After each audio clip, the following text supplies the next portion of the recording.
जर तुम्हाला तुमच्या यूट्यूब चॅनलसाठी एक चांगला लोगो बनवायचा असेल तर तो तुम्ही पॉवर पॉईंटमध्ये बनवू शकता आणि डिझाईन पण करू शकता. कसे ते पाहूया आता. नमस्कार, मी आहे भागुजी बुरुड. तुम्ही पाहत आहात चला शिकूया हे माझे चॅनल. जर व्हिडिओ आवडला तर लाईक करा, शेअर करा आणि अजूनही सबस्क्राईब केले नसेल तर सबस्क्राईब करा. हे सर्व विनामूल्य आहे. जर आपण चॅनल लोगो बनवू इच्छिता तर ते शक्य आहे. कसं शक्य आहे? चॅनलच्या नावाच्या अक्षरावरून लोगो बनवू शकता. त्यासाठी शेपचा वापर करता येईल. तसे तर पिक्चर्स, इमेजेस, वर्ड आर्ट यांचा पण उपयोग करू शकता. आता आपण पॉवर पॉईंट प्रेझेंटेशन ओपन करूया. पॉवर पॉईंट प्रेझेंटेशन ओपन झालेलं आहे आणि हे ब्लँक आहे. आता आपल्याला पहिली स्टेप जी काय करायची ती पाहूया. पहिल्यांदा लेआउट मेनूमध्ये जायचं. आता आपण होम सिलेक्टेड आहे, होम मेनू, आणि त्या होम मेनूच्या अंतर्गत असलेल्या लेआउटमध्ये जायचं आपल्याला. त्यावर क्लिक करूया आणि इथे ब्लँक स्लाइडवर क्लिक करूया. ब्लँक स्लाइड आपल्याला घ्यायची. आता ही ब्लँक स्लाइड घेतल्यानंतर पुढची स्टेप जी आहे ती डिझाईन मेनूमध्ये जायचं. डिझाईन मेनूवर क्लिक केलं. डिझाईन मेनूमध्ये आल्यानंतर आपल्याला ह्या मेनूमध्ये एकदम शेवटी यायचं आहे उजव्या कोपऱ्यात. इथे पहा स्लाइड साईज नावाचा ऑप्शन आहे आणि त्याच्यावर क्लिक करूया आपण. इथे 3 ऑप्शन्स दिसतात आपल्याला. त्यातलं कस्टम स्लाइड साईज असा ऑप्शनवर क्लिक करा. इथे डायलॉग बॉक्स आलाय. इथे पहा विड्थ दिसते आणि इथे हाईट दिसते. म्हणजे साईडची उंची आणि रुंदी अशा 2 गोष्टी इथे आपल्याला दिसतात. तर त्या दोन्ही आपल्याला बदलून टाकायचे आहेत. इथं क्लिक केलं पहिल्यांदा आणि इथे 10 टाईप केलं. तसंच हाईटला पण करूया आपण. हे काढून टाकलं आणि इथे 10 टाईप केलं. आता ओकेवर क्लिक करा. ओकेवर क्लिक केल्यानंतर एक डायलॉग बॉक्स आलेला आहे आणि ह्या डायलॉग बॉक्समध्ये आपल्याला इथे जी 2 ऑप्शन दिसतात, मॅक्झिमाइज, इन्श्युअर फिट, कॅन्सल वगैरे वगैरे, तर ह्या इन्श्युअर फिटवर क्लिक करायचे आपल्याला. असं केल्यानंतर आपल्याला इथे आपली स्लाइड आली जी आपण 10 बाय 10ची केलेली आहे. तर अशी ही रेक्टँगल स्वरूपाची, रेक्टँगल शेपमधली स्लाइड आपल्याला आली आहे. इथे या स्लाइडवर राईट क्लिक करूया. राईट क्लिक केली आणि इथे फॉर्मॅट बॅकग्राऊंड असं आलं. इथूनही आपण जाऊ शकतो किंवा आत्ता आपण जर डिझाईन मेनूमध्येच आहे तर डिझाईन मेनूमधलं शेवटचं ऑप्शन आहे फॉर्मॅट बॅकग्राऊंड. इथे क्लिक केलं तरी चालेल. तुर्तास मी इथं राईट क्लिकने फॉर्मॅट बॅकग्राऊंडवर क्लिक करतो. हे इथे ऑप्शन आलेले आहेत बॅकग्राऊंड फॉर्मॅट करण्यासाठीची. तर याच्यातल्या ग्रेडियंटवर क्लिक करूया आपण. ग्रेडियंटवर क्लिक केल्यानंतर आपल्याला इकडे खाली ऑप्शन दिसायला लागलेले. याच्यात प्रीसेट ग्रेडियंट, डायरेक्शन आणि ग्रेडियंट स्टॉप असे 3 ऑप्शन दिसतात. तर पहिल्यांदा आपण प्रीसेट ग्रेडियंटमध्ये जाऊया. याच्यावर क्लिक केलं. क्लिक केल्यानंतर इथं अनेक कलरच्या स्टाईल्स दिसतात आपल्याला. वेगवेगळ्या स्टाईलमध्ये कलर्स दाखवलेले. तर एक इथे दुसऱ्या लाईनमध्ये ग्रे कलर आपण सिलेक्ट करणार आहोत. त्याच्यावर क्लिक केलं. इथं ग्रे कलर आलेला. इथे जे डायरेक्शन दिलेले इथे जरा जास्त व्हाईट दिसतोय कलर, म्हणजे टॉपला त्यांनी डायरेक्शन दिलेले आहे. इथे डायरेक्शन अनेक प्रकारचे आहेत. हे पहा, हे डायरेक्शन हे ह्या बाजूला, ह्या बाजूला आणि ह्या बाजूला, हे गोल हे पहा. अशा प्रकारचे हे डायरेक्शन्स आहेत. आपण डायरेक्शन बदलणार नाही. आता ग्रेडियंट फिल आहे. इथून आपल्याला कलर फिल करता येऊ शकतात. ते आपण गरज पडल्यास नंतर पाहूया. आता तुर्तात आपण इथून बाहेर पडणार आहोत. आपली स्लाइड हवी तशी तयार करून घेतलेली आहे आपण आणि ह्या स्लाइडवर लोगो बनवण्यासाठी पुढची प्रक्रिया आपण करणार आहोत. आणि आता हे फॉर्मॅट बॅकग्राऊंड आहे हे क्लोज करून टाकूया.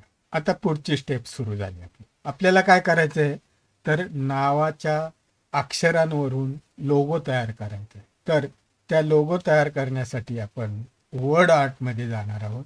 माझ्या चॅनलचं नाव आहे चला शिकूया.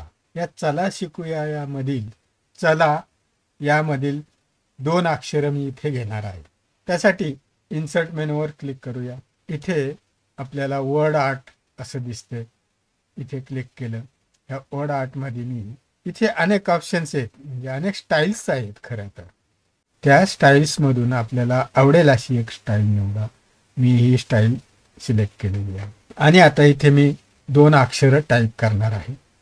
पहिला सी टाईप केला, हा स्मॉल लिपीमध्ये केला, आणि एच जो टाईप करणार आहे मी तो कॅपिटलमध्ये करणार आहे.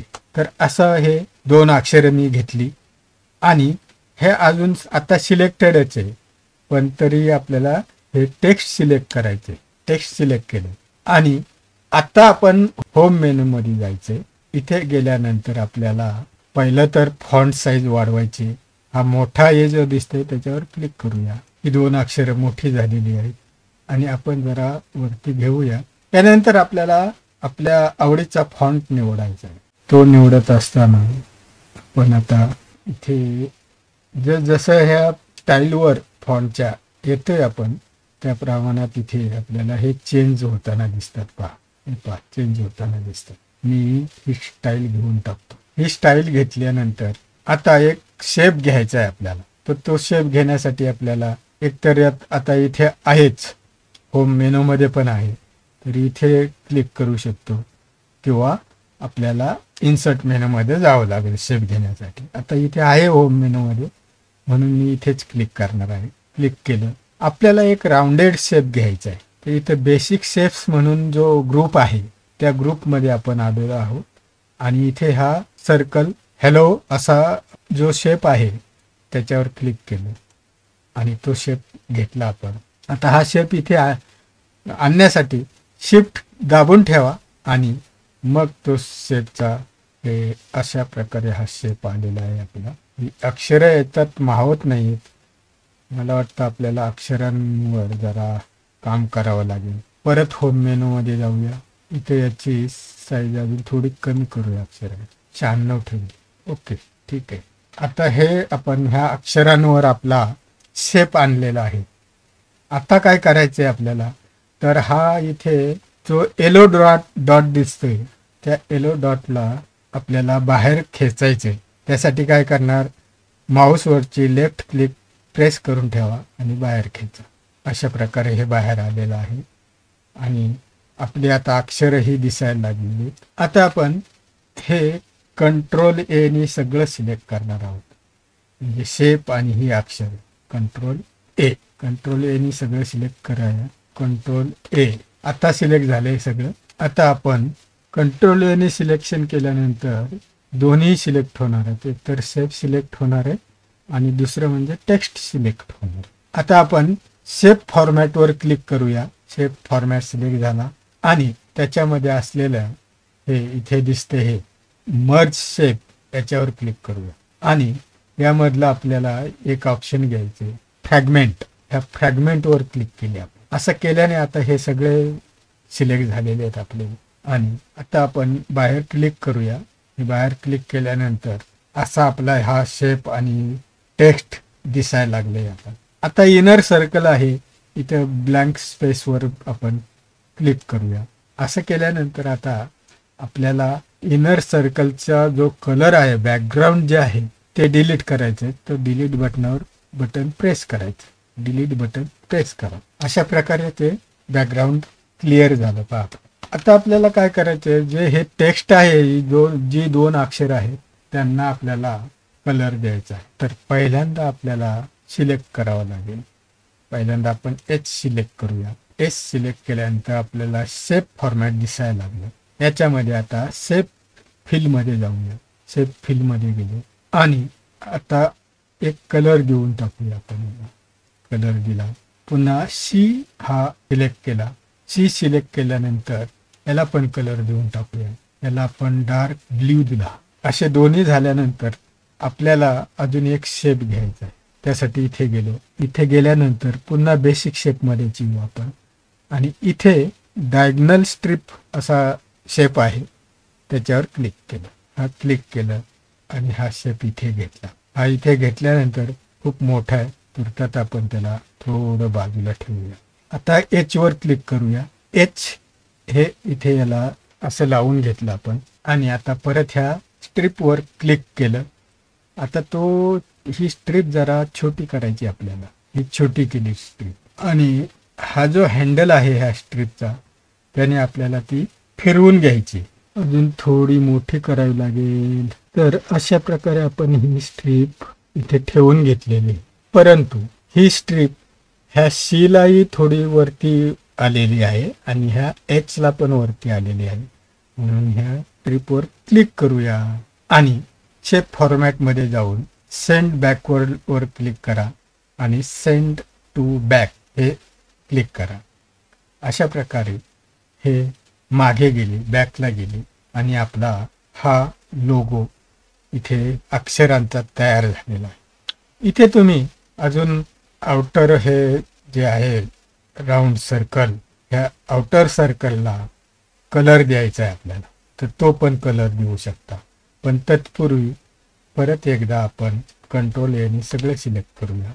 कंट्रोल एनी सगळं सिलेक्ट केलं आणि शेपमध्ये गेलो आणि शेप आउटलाईनला गेलो आणि नो आउटलाईनवर क्लिक केलं. नो आउटलाईनवर क्लिक केल्यावर सगळ्यांची आउटलाईन नो झाली. आता आपल्याला परत कंट्रोल एनी सिलेक्ट करायचे आणि इथे शेपमध्ये जायचे, अलाईनमध्ये जायचे. आपण असं सेंटरला घेतलं. आता आपल्याला ह्या आउटर सर्कलला कलर द्यायचा आहे, तर तो कलर आपण इथून फिल कलरमधून देऊ शकतो किंवा आपण एखादं पिक्चर देखील ॲड करू शकतो. तर आता आउटर सर्कल सिलेक्ट केले, आपण राईट क्लिक करा. आउटर सर्कल सिलेक्ट केलेलं आहे आपण. आता शेप फिलमध्ये जाऊया. इथे पिक्चरवर क्लिक करा. आपण पिक्चर टाकून पाहूया. पिक्चरवर क्लिक करा. पिक्चर फ्रॉम फाईल, म्हणजे आपल्या कॉम्प्युटरवर फाईल असेल, पिक्चर असेल तर ते घ्या. स्टॉक इमेज किंवा ऑनलाईन पिक्चर असं आहे. तर मी स्टॉक इमेजवर क्लिक करतो. इथून हे पिक्चर एक घेतो. हे पिक्चर घेतलं. हे पहा, हे रंगीबिरंगी पिक्चर होतं म्हणून मी ते सिलेक्ट केलं आणि त्याची आपल्याला बॉर्डर इथं आली. आता अजून एक काम राहिलंय आपल्याला. आपलं टेक्स्ट ॲड करायचं, म्हणजे चॅनलचं नाव म्हणा, अजून चॅनलमध्ये काय करतो आपण, काही स्लोगन असेल तर ती देता येईल. तर त्यासाठी आपल्याला इन्सर्ट मेनूमध्ये जावं लागेल. इथे आल्यानंतर टेक्स्ट बॉक्स घ्यायचं. टेक्स्ट बॉक्स घेतला आपण. याच्यात आपलं नाव चॅनलचं टाईप करा. हे चला शिकूया टाईप केलं मी आणि आता मला हे एका लाईनीत पहिल्यांदा घ्यायचे. एका लाईनीत घेतले. त्यानंतर मी हे उचलून इथं आणणार आहे. हे इथे आणलं असं आणि मग शेपमध्ये जाऊन टेक्स्ट इफेक्टला गेलो. इथे शेवटचा ऑप्शन आहे ट्रान्सफॉर्म आणि याच्यात अनेक ऑप्शन्स आहेत आपल्याला. तर यातले मी पहिलेच ऑप्शन वापरणार आहे. त्याच्यावर क्लिक केलं तर ग्रामर एरर आली, ते इग्नोर करतो. आणि हा जो येलो डॉट आहे याचा पण आपल्याला इथे उपयोग करायचा आहे. पहिल्यांदा तर आपण हे असं थोडं ॲडजस्ट करावं लागणार आहे. तर अशा प्रकारे आपलं हे नाव इथे आलेलं आहे. आता हे सिलेक्ट करून होम मेनूमध्ये गेलो. इथे फॉन्ट थोडा वाढवू आपण. हा फॉन्ट वाढवला त्याचा. आणि कलर, आता कलर इथे द्यायचं ह्या सगळ्या याच्यात, म्हणजे मोठं काम आहे. तर आपण हा ब्ल्यू कलर देऊन टाकूया आणि बोल्ड करूया. तर अशा प्रकारे हे नाव आलं तिथे. आणि अजून आपल्याला इकडे थोडं टेक्स्ट ॲड करायचे. त्यासाठी परत इन्सर्टला जाऊया. ॲड टेक्स्टमध्ये गेलो. टेक्स्ट बॉक्स आला इथे आणि Excel, MS Word, PowerPoint असे 3 आपण इथे घेतलेले.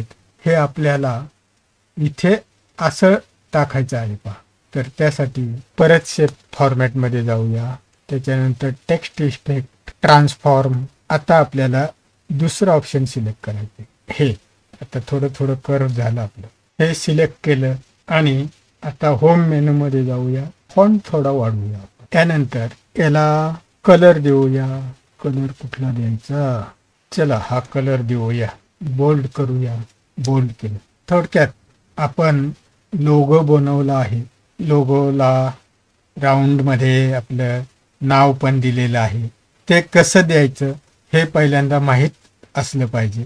ते ॲडजस्ट करायला कदाचित वेळ लागू शकेल, पण ते कुठलं ऑप्शन वापरायचं हे आपल्याला कळलं पाहिजे. आणि आज आपण हे करून पाहिलेलं आहे. की शेपमध्ये जाऊन टेक्स्टचं जे ऑप्शन आहे टेक्स्ट इफेक्ट त्यामध्ये जाऊन आपल्याला हे राऊंडिंग टेक्स्ट करता येऊ शकतं. तर अशा प्रकारे आपण हे आपला लोगो तयार केलेला आहे रंगीबिरंगी. आणि आता आपण हा लोगो सेव्ह करणार आहे. हा पार्ट पण फार महत्वाचा आहे पहा. तर हा लोगो सेव्ह करण्यासाठी आपण फाईल मेनूवर क्लिक करूया. इथे आल्यानंतर एक्सपोर्टवर क्लिक करायचे. लक्षात घ्या, एक्सपोर्टवर क्लिक करायचे. इथे जे अनेक ऑप्शन दिसतात त्याच्यातल्या चेंज फाईल टाईप यावर क्लिक करा. इथे अनेक प्रकारच्या फाईल दिसायला लागतील पहा, इमेज फाईल्स. तर ह्या इमेज फाईलमध्ये PNG फाईलवर डबल क्लिक करा. आपल्याला जो डायलॉग बॉक्स येईल त्यात लोगोला नाव द्या, लोगो फायनल असं नाव दिलं आणि कुठे सेव्ह करायचं ते तुम्ही तुमच्या सोयीनुसार सेव्ह करा. मी इथे लोगोचा एक फोल्डर केलेला आहे, त्यामध्ये मी आता हा सेव्ह करणार आहे. आता इथे सेव्हवर क्लिक केल्यानंतर जो डायलॉग बॉक्स आला आहे तर त्याच्यामध्ये असं विचारलं जाते की तुम्हाला ऑल स्लाईड ह्या PNG मध्ये करायच्या आहेत का, की फक्त एकच ऑल स्लाइड्स आणि जस्ट दिस वन. तर आपण जस्ट दिस वनवर क्लिक करूया. तर अशा प्रकारे आपला लोगो पण आता सेव्ह झालेला आहे. आता आपण हे पॉवर पॉईंट प्रेझेंटेशन बंद करूया. हे इथे विचारलं जाते सेव्ह करायचे की नाही. हे सेव्ह नाही केलं तरी चालेल. आपला लोगो जो करायचा होता तो करून झालेला आहे आणि तो सेव्ह पण झालेला आहे. इथं डोंट सेव्ह म्हटलं तरी चालेल किंवा इथे सेव्ह म्हटलं तरी हे आहे असं दुसरीकडे सेव्ह होईल. तर चला आपण सेव्ह म्हणूया. तर इथे ते विचारतोय की इथे प्रेझेंटेशन 1 नावाने एक फाईल आहे, तर ती तुम्ही रिप्लेस करू इच्छिता का. तर नाही म्हणूया आणि आपण आता दुसऱ्या नावाने सेव्ह करूया. लोगो PPT ह्या नावाने सेव्ह करूया. आणि तर अशा प्रकारे आपण आता PPT मध्ये पण सेव्ह झाला आणि आपल्याला पाहिजे त्या PNG मध्ये पण फाईल सेव्ह झाली. आणि आता आपण इथेच थांबणार आहोत. जर आजचा अध्याय आवडला असेल तर लाईक करा, शेअर करा आणि सबस्क्राईब करायला मात्र विसरू नका. धन्यवाद.